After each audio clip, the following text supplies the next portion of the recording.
Ini ada Adabul Muta'alim kebetulan yang saya kaji itu An-Naur Robek.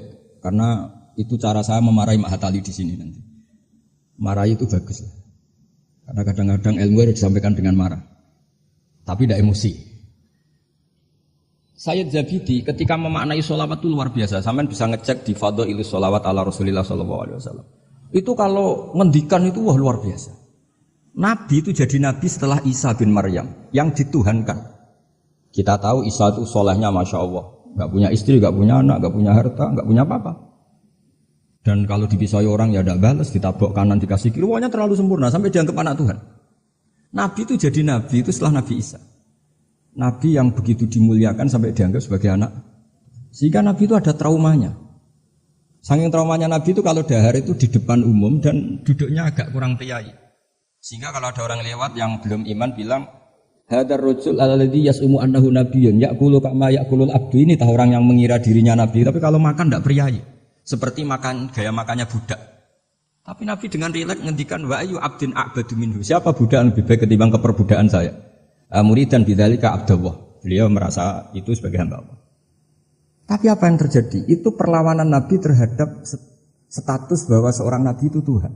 Nabi melawan terus menerus, sehingga ulamanya juga ikut mengatakan gitu. Di antara ciri khas Nabi apa? Al-a'rad al-basyariyah. Beliau harus punya sisi sebagai manusia. Karena itu bentuk perlawanan terhadap penuhanan Nabi, yaitu zaman Nabi siapa? Isa. Akhirnya Nabi itu daharnya ya ibadah, tidurnya ya ibadah, nikahnya ya ibadah. Justru barokahnya Nabi nikah, dua basyarun. Buktinya yangkih, beliau menikah.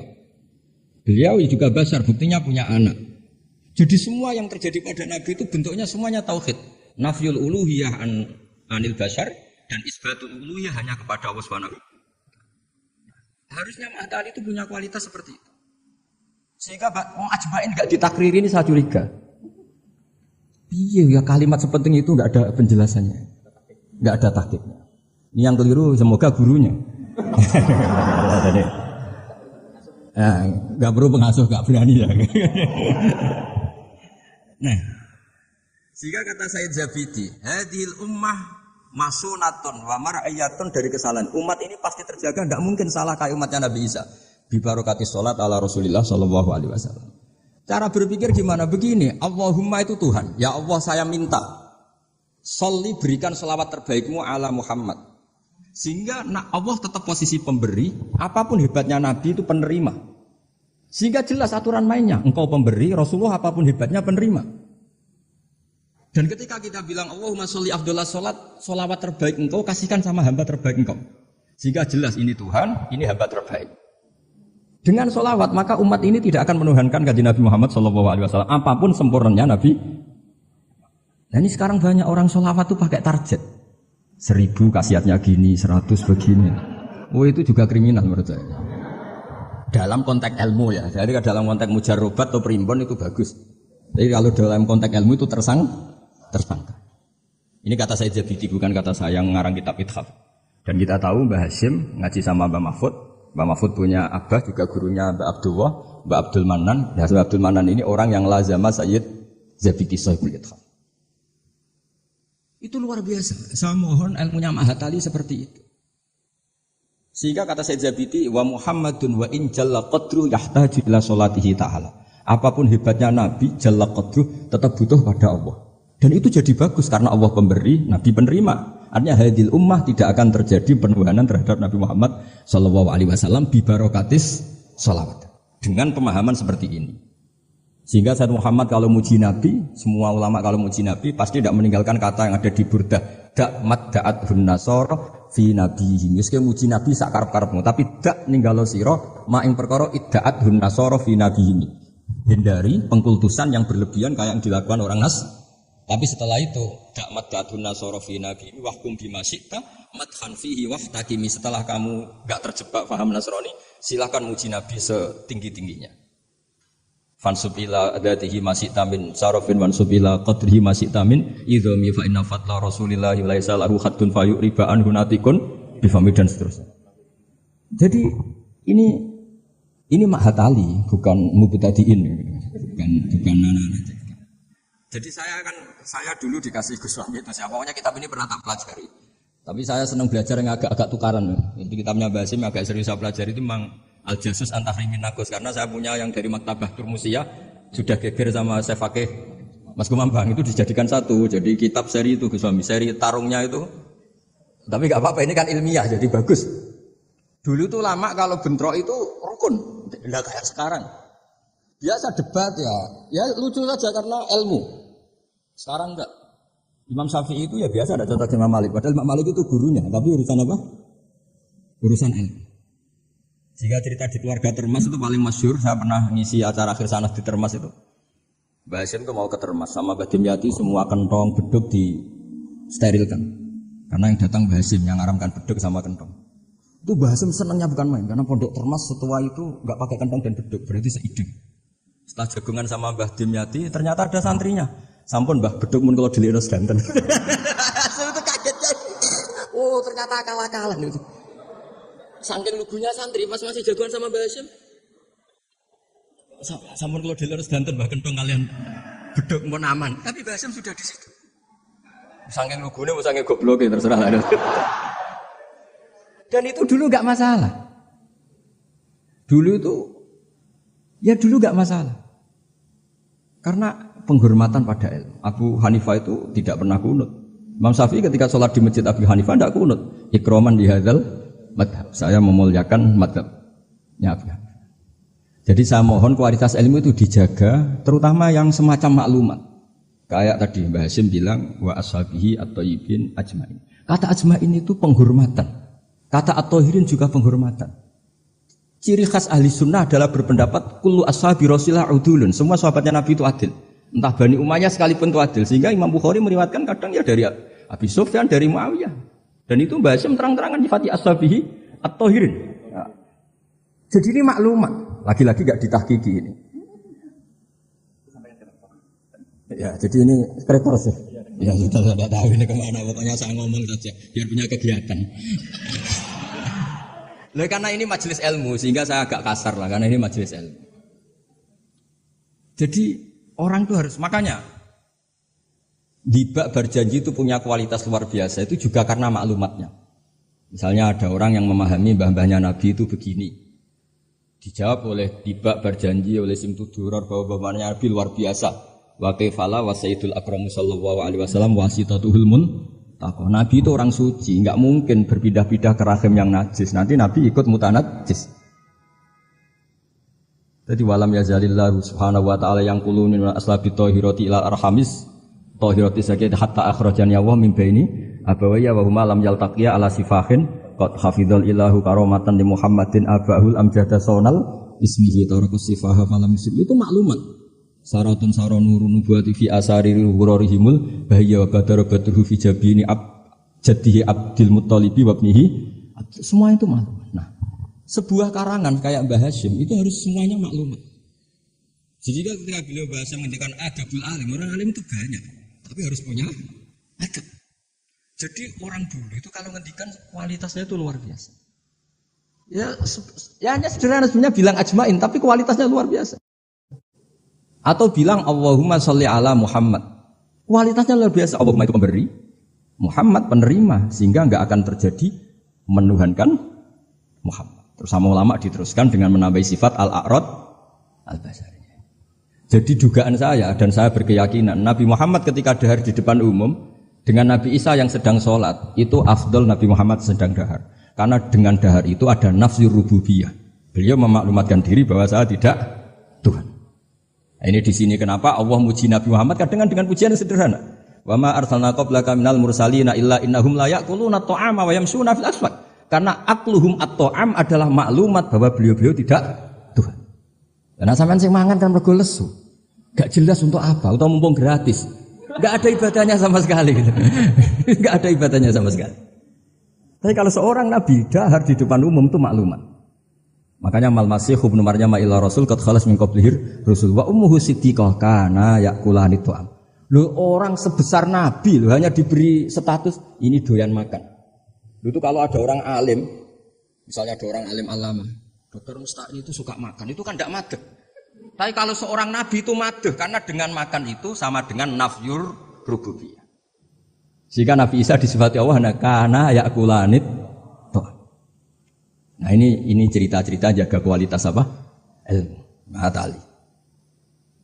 Jadi ya sudah seperti saya di sini, jauh-jauh dari Rembang ke sini, ini jaga kualitas adab. Wong diutus cucunya Mbah Hasyim. Tapi tidak tahu kalau keseringan yang nyuruh yang agak dolim enggak. Tapi saya sudah benar jaga apa? Adab. Ini ada bulik saya karena sama-sama cucu, ya cucu dari Bani Abdul Aziz. Tapi ini cerita, jadi ilmu itu harus dijaga kualitasnya.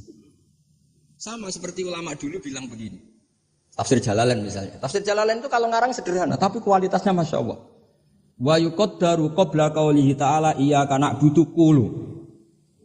Hanya gitu dok. Tapi itu kualitasnya luar biasa. Sekarang anak-anak Matali ini enggak ngetes gurunya, anak-anak saja. Biar kalau salah pantas. Kalau guru kan enggak pantas, apalagi pengasuh, ini anak-anak saja.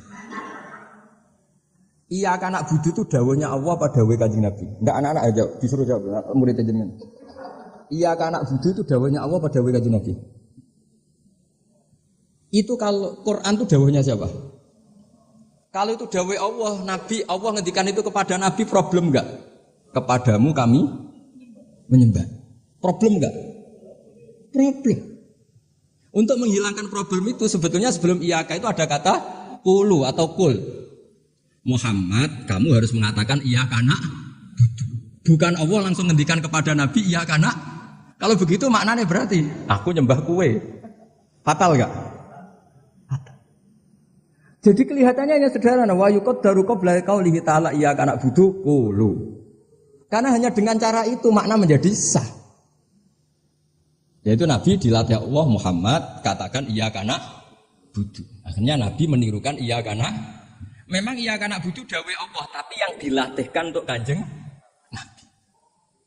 Jelas nih. Itu cara jaga kualitas apa? Jadi hal-hal yang kecil itu. Begitu juga koma atau fasal. Alhamdulillahilladzi anzala ala abdil kitab wa lam yaj'al lahu iwaja qayyima. Itu kalau tidak difasal dengan sakta, maka maknanya Tuhan yang tidak menjadikan Quran itu iwajan, tidak dibikin bengkok, qayyiman ya tidak dibikin. Berarti Quran itu ya agak bengkok, agak lurus. Itu fatal.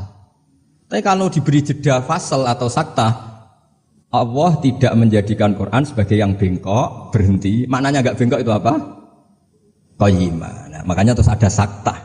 Karena dengan sakta itu qayyima menjadi penjelas lam yaj'al iwaja. Tapi kalau langsung maka ada tasallutul amil lam yaj'al pada iwaja. Tapi kalau dikotok, dipotong, itu Allah yang tidak menjadikan Quran sebagai iwaja, berhenti. Tidak iwaja itu apa? Qayyima. Sehingga terus diharuskan ada sakta. Jadi ibarat ginilah saya sebagai kiai Anda bilang, "Cung celokno Zaid, cung aja nyeluk Zaid." Berhenti Umar. Mana jangan nyeluk Zaid, tapi panggilkan Umar. Tapi kalau jangan panggilkan Zaid, Umar bakar, semuanya dilarang dipanggil. Nah, sehingga kamu jangan hanya mentang-mentang ngaji, pokoknya anut guru sakta. Jangan seperti itu tidak mahatali. Maksudnya sampai tahu kenapa harus terjadi apa? Sakta. Begitu seterusnya di surat Yasin. Qalu ya wailana man ba'atsana min marqadina hadza ma wa'adar rahman. Ketika orang-orang kafir bangkit dari kuburan, itu mereka tanya, "Man ba'atsana min marqadina?" Siapa sih yang bangkitkan kami? Enak-enak mati kok ada yang bangkitkan. Nah, ini qaulu mustafhimin atau su'alu sa'ilin. Terus dijawab, hadza ma wa'adar rahman wa sadaqal. Ini sudah janji Allah. Nah, berhubung hadza itu qaulu mujawibin, yang pertama qaulu sa'ilin dipisah dengan sakta. Jadi sakta itu tidak main-main, memang satu keharusan. Kalau dibaca langsung ya, man ba'atsana min marqadina hadza, berarti siapa yang bangkitkan kami, yang bangkitkan Allah, ngomong-ngomong dewe dijawab-jawab dewe. Itu gak mahatali. Jadi kualitas ilmu itu dijaga sampai sedemikian rupa. Nah, makanya saya baca An-Naur Roba itu luar biasa ketika Mbah Hasyim memberi warning, ilmu itu dijaga kualitasnya. Per item, per huruf. Karena kualitasnya ilmu ya di situ itu. Ya saya ulang lagi, kualitasnya ilmu di situ. Sama-sama mengatakan ajmain. Tapi kalau mengatakan orang sekali Said Muhammad, sekali Mbah Hasyim, sekali Mbah Mun, Mbah Karim, Mbah Maksum Ali itu maklumat. Iki lho cung ahli sunnah. Ciri khasnya apa? Ikramu jami'is sahabat. Ketika Mbah Hasyim menyebut wa ala alihi at-thayyibin, beliau jelas di konon ahli sunnah wal jamaah wa nukrimu ahlal. Jadi ya bikin mukaddimah sekaligus maklum. Nah ini yang mungkin orang terus nganggap itu monoton. Ini yang kita sayangkan. Sebenarnya kalimat-kalimat itu kalimat maklumat atau kalimat jadi apa? Dan seterusnya dan seterusnya. Ini yang terakhir. Ini kan alhamdulillah ada pelaturan di atas jam 9 nggak boleh. Jadi ini melanggarnya jangan lama-lama nanti. Bebas melanggar. Saya mohon sekali kualitas ilmu itu dijaga. Nah, terus tentang penulisan Gus Isom, saya alhamdulillah pernah ketemu beliau ketika saya dulu makili Pondok Anwar di Pondok Lirboyo. Pas itu Gus Isom sudah senior di Lirboyo. Jadi saya pernah ketemu Gus Isom Habib di Lirboyo. Jadi tahu betul lah saya beliau orang alim dan ceria dan sangat suka mendokumen. Termasuk dokumen itu pernah naskah itu ditemukan di Rembang. Karena dulu teman-temannya Mbah Hasyim itu banyak yang di Rembang. Mungkin Gus Hakim suatu saat juga harus melihat naskah beliau yang ada di buyut saya. Saya punya buyut kandung namanya Kiai Fauzan. Itu dulu teman dekatnya Mbah Hasyim. Itu ada tulisan-tulisan tangannya siapa? Mbah Hasyim. Jadi buyut saya di Lasem itu namanya Mbak Idris. Idris itu bin Umar. Ini yang Umar bin Arabi sama dengan nasabnya Kiai Hamid Pasuruan. Mbak Umar ini punya istri namanya Maimunah. Ini binti Abdul Aziz. Karena Mbak Maimunah itu saudaranya Mbak Dowi. Nah, buyut saya kandung itu Mbah Maimunah itu punya anak namanya Idris, itu punya istri namanya Sofia. Nah, Sofia ini yang orang Kudus. Sofia punya adik Badi'ah yang melahirkan Mbah Sahal itu. Nah, ini beliau-beliau terus punya adik, di antaranya Ifadillah, yang di antara cucunya ada Pak Said Agil. Tapi singkat cerita, di situ itu Gus Hakim itu ada tulisan tangannya Mbah Hasyim ketika memberi ijazah baca Sahih Muslim, Sahih Bukhari itu. Tulisannya Mbah Hasyim. Sehingga kalau mungkin tim bisa ke sana itu di Sarah Muslim. Sarahnya Muslim Imam Nawawi itu ada tulisan tangannya Mbah Hasyim. Itu tanda tangannya begini, kata bahu bibananihi muhauqilan wa musabbihan. Mem gini Hasyim Asy'ari. Jadi beliau kalau nanda tangan itu diberi tambah, saya menulis ini bersamaan dengan membaca tahlil dan tasbih. Muhauqilan wa musabbihan. Saking religiusnya Mbah Hasyim. Jadi beliau kalau di kitab saya itu milik buyut-buyut itu. Sehingga saya alhamdulillah sekarang sambung sama Gus Hakim, sambung sama Gus-Gus di sini. Saya senang sekali. Kalau ngeritik itu tidak ngeritik tadi yang ngomong saja supaya karena tadi Mbah Hasyim ngaji sama Mbah Mahfud, maksudnya di antara gurunya Mbah Mahfud selain Syekhona Khalil dan Syekhona Khalil di akhir hayati ketika Mbah Hasyim baca Bukhari beliau datang ke sini, kila istafada minhu sebagai bentuk pengakuan kalau Mbah Hasyim adalah tokoh yang luar biasa. Sehingga hadara majlisahu syaikhuhu. Ketika beliau ngajar Bukhari itu Syekhona Khalil pernah datang ke sini ke Tufir. Nah, saya berharap kualitas ilmu itu seperti itu. Baca sholawat itu adalah bentuk penghormatan kita kepada Rasulullah SAW bahwa beliau mendapat sholawat terbaik dari Tuhan yang Maha Esa. Tapi sekaligus maklumat kita tidak akan kecelakaan kayak yang dialami orang apa? Nasrani. Karena jelas Allah pemberi, Nabi penerima. Apalagi ditambahi abdika wa rasulika, tambah maklumat bahwa apapun hebatnya Nabi ada tetap abdu. Sehingga sifat terbaik Nabi apa? Abdullah. Sehingga ketika peristiwa Mi'raj sedahsyat itu Allah nyifati subhanalladzi asra bi abdi. Nah, dengan cara-cara seperti itu kita menjaga kualitas ilmu. Tapi kalau kita tidak mengingatkan itu ya dikira itu lafaz yang monoton, yang copy paste, yang klise, yang biasa. Maka ini sebelum saya ngakhiri ini saya baca yang An-Na'u. Ini kitab saya yang beda sama halamannya mungkin sama jenengan, tapi tidak apa-apa lah. Apa? Enggak, yang anak-anak kan punyanya yang ini. Anak-anak punyanya yang apa? Yang dimiliki anak-anak? Oh, ya kalau yang di cetakan Irsadusari itu halaman 46, tapi kalau yang di cetakan ini pokoknya ikutnya An-Na'ur Rabi'. Tidak supaya ngerti betapa Mbah Hasyim ingin santri-santrinya itu detail.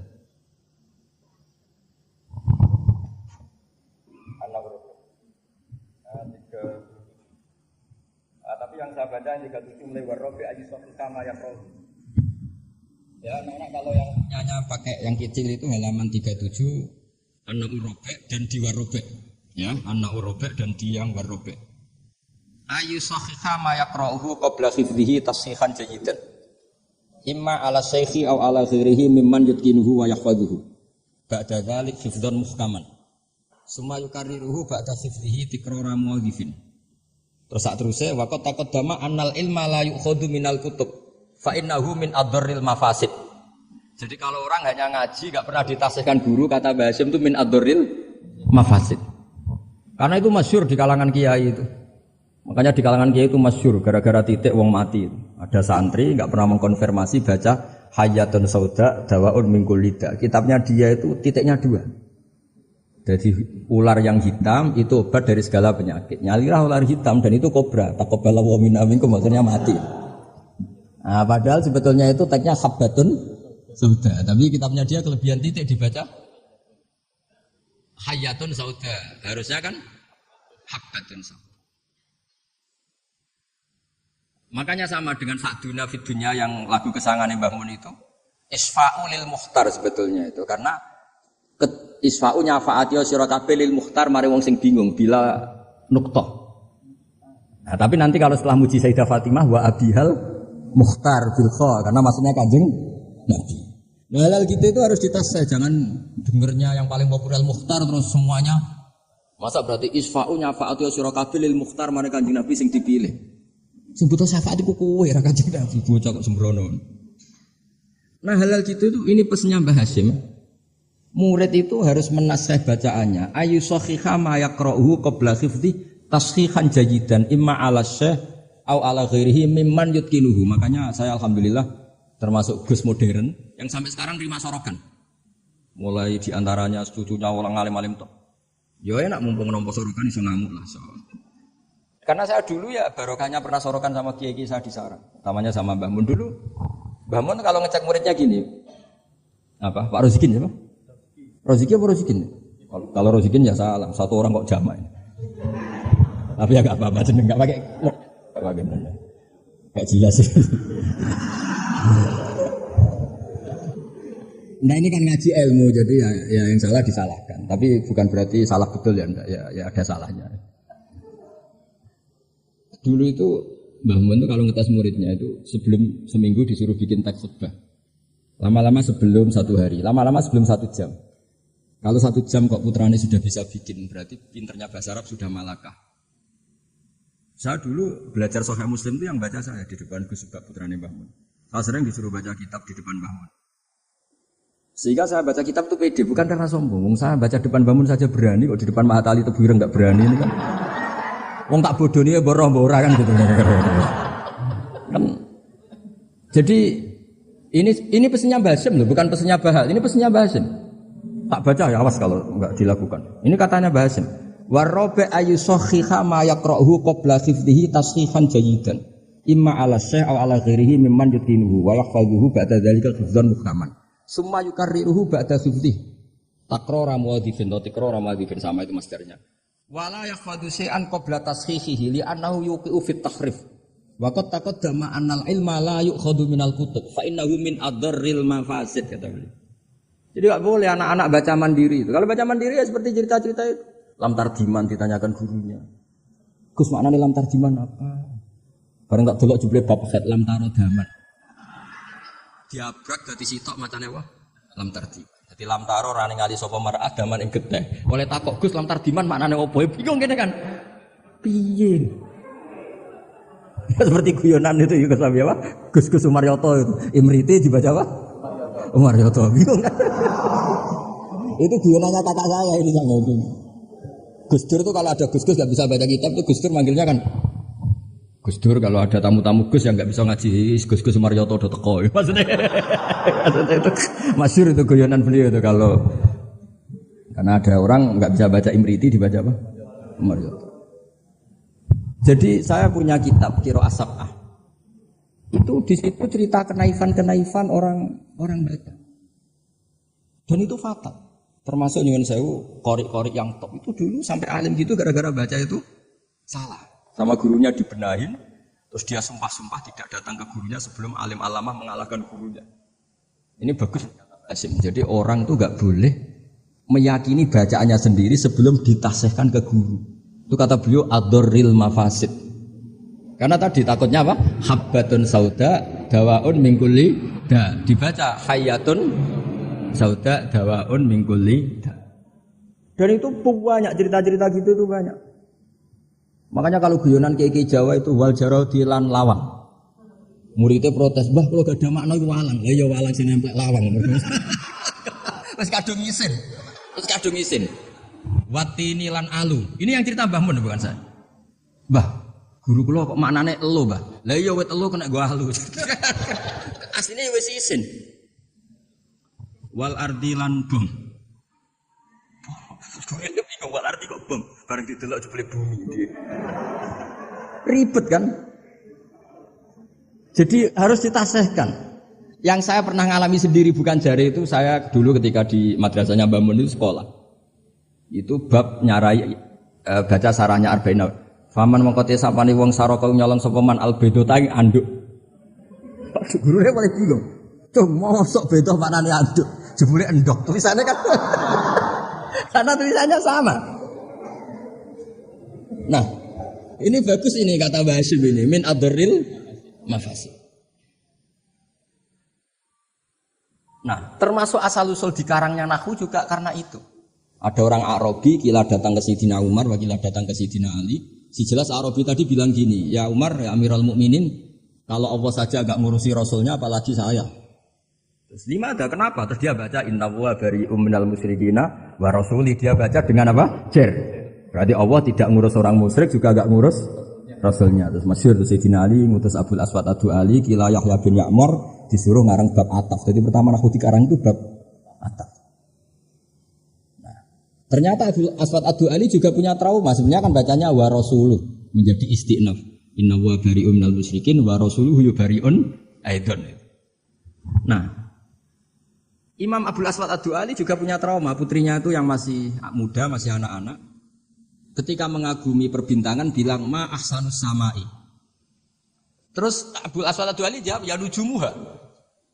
Karena dengan dibaca seperti itu maknanya menjadi pertanyaan. Langit itu yang baik apanya, Bah? Ya nujumuha. Allah innama ajibtu min husniha, saya langit begitu baik. Mestinya bacanya ma ahsanus sama. Aduh begitu indah. Tapi dia bacanya ma ahsanus samai. Jadi artinya kalau bacaan enggak benar itu ya tadi min adril mafas. Jadi ini pesannya Mbah Hasyim. Jadi kata beliau apa ini waqat taqaddama annal ilma la yukhadhu minal kutub fa innahu min adril mafasid. Makanya nyuwun sewu sampai ada aliran wahdatil wujud, ada aliran-aliran menyimpang. Kadang takbirnya ya ada di Ihya, di Futuhat Makkiyahnya Ibnul Arabi. Tapi mereka baca tanpa guru sehingga ditakwil dengan khayalnya sendiri. Makanya man ta'alama bila sayhin fa sayfuhu syaitan. Jadi Mahatali sini harus ekstrim.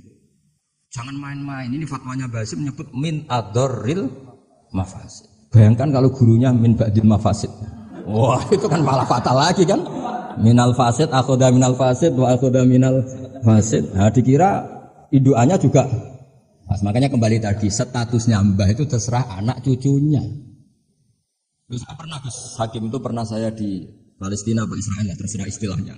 Ke makamnya Nabi Dawud itu nangis. Karena mereka bilang King David dan dikemuli bendera Israel. Ya coba misalnya tidak ada Quran, kita tidak punya Quran, pasti bilang Nabi Dawud itu Yahudi dengan atribut seperti itu. Ya dengan atribut seperti itu.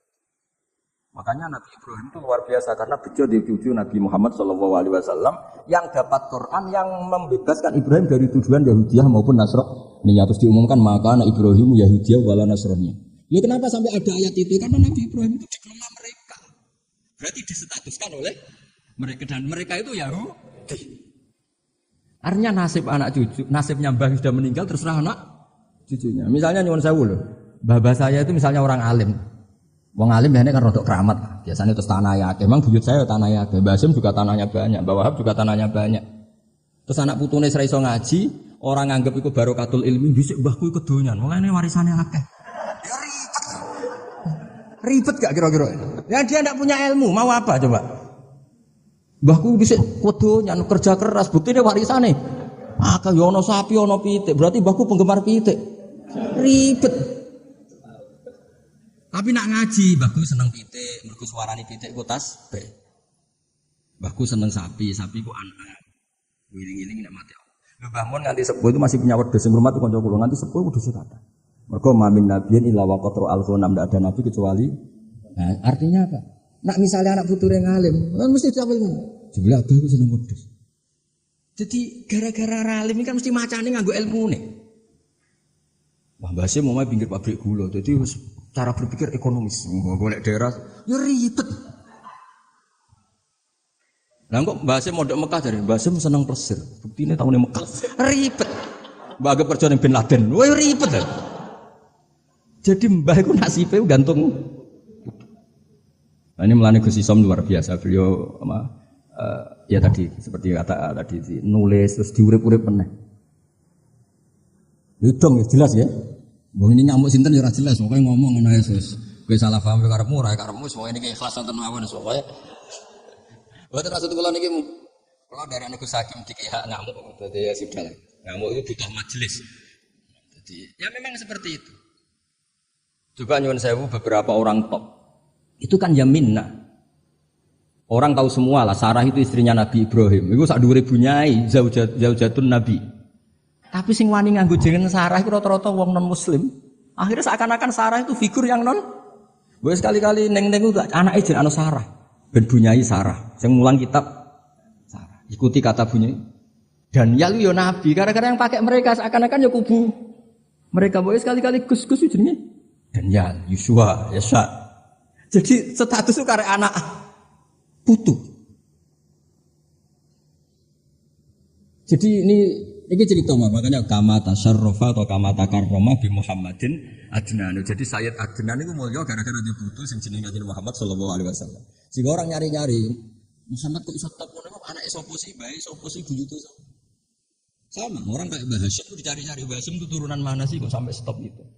Hanya diketahui Hasyim bin Asy'ari bin Waqid terus bin Anusarwan bin Syabat sampai Mbah Sambu dan sebagainya. Itu versi catatan yang di dokumen Nasem.